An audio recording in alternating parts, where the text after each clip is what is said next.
Dinosaur किस तरह की आवाज़ निकालते थे, यह एक बड़ा सवाल है। यह तब से और गहराया जब से विज्ञानी फंतासी फिल्मों में डायनासोर चिल्लाते चिंघाड़ते देखे गए हैं। नए अध्ययन में वैज्ञानिकों ने दावा किया है कि उन्होंने डायनासोर की आवाज़ के संकेत एक जीवाश्म से हासिल कर लिए हैं, लेकिन केवल जीवाश्मों के आधार पर डायनासोर के बारे में पूरी जानकारी प्राप्त कर पाना संभव नहीं है। इसलिए अभी तक हमें डायनासोर के बारे में बहुत सी बातों की जानकारी नहीं मिल पाई है।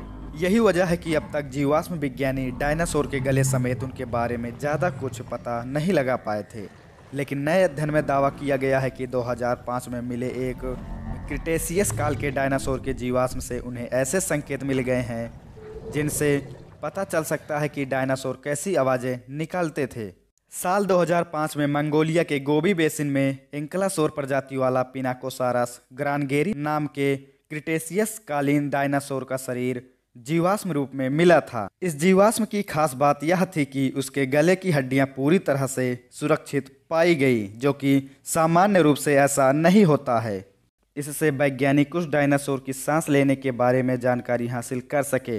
अब जापान के होक्काइडो यूनिवर्सिटी म्यूजियम और American museum of natural history के जीवाश्म विज्ञानियों ने प्रस्ताव दिया है कि 2005 में पाया गया गले का जीवाश्म वास्तव में गले का वॉइस बॉक्स था, और यह पहली बार है जब किसी न उड़ने वाले डायनासोर का वॉइस बॉक्स का प्रमुख हिस्सा है। वैज्ञानिकों का कहना है कि पक्षियों की जानवरों से दूर की रिश्तेदारी के बाद भी आज के इंसान और पक्षियों के गले के स्वर तंत्र में काफ़ी समानताएं हैं। वास्तव में आवाज़ संबंधी शरीर विज्ञान सरीसृपों और पक्षियों के वॉइस बॉक्स का अजीब सम्मिश्रण दिखाता है। 250 मिलियन वर्ष पहले पृथ्वी पर सरीसृप जैसे जीवों को समूहों में विभाजित किया गया था, जिन्हें डायनासोर कहा जाता था, और दूसरे को मगरमच्छ तथा घड़ियाल कहा गया। शोधकर्ताओं का कहना है कि पिनाकोसारस जैसे एंक्लासार इन दो वंशावलियों के बीच कुछ समान ध्वनियाँ रही होंगी। जीवाश्म विज्ञानी विक्टोरिया बारबोर, जो अध्ययन में शामिल नहीं थे, ने न्यूयॉर्क टाइम्स को बताया कि यह सुरक्षित रूप से माना जा सकता है कि डायनासोर में मगरमच्छ जैसी आवाज़ें हो सकती है।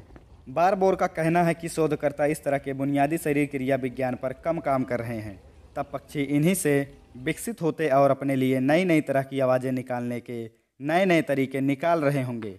स्वर तंत्र गले में एक तरह की खाली नली होती है जिससे आवाज़ निकल सकती है। जब हवा इस ट्यूब से निकलती है तो ऊतकों के मोड़ खास तरह की आवाज़ की आवृत्ति वाली तरंगें पैदा करते हैं।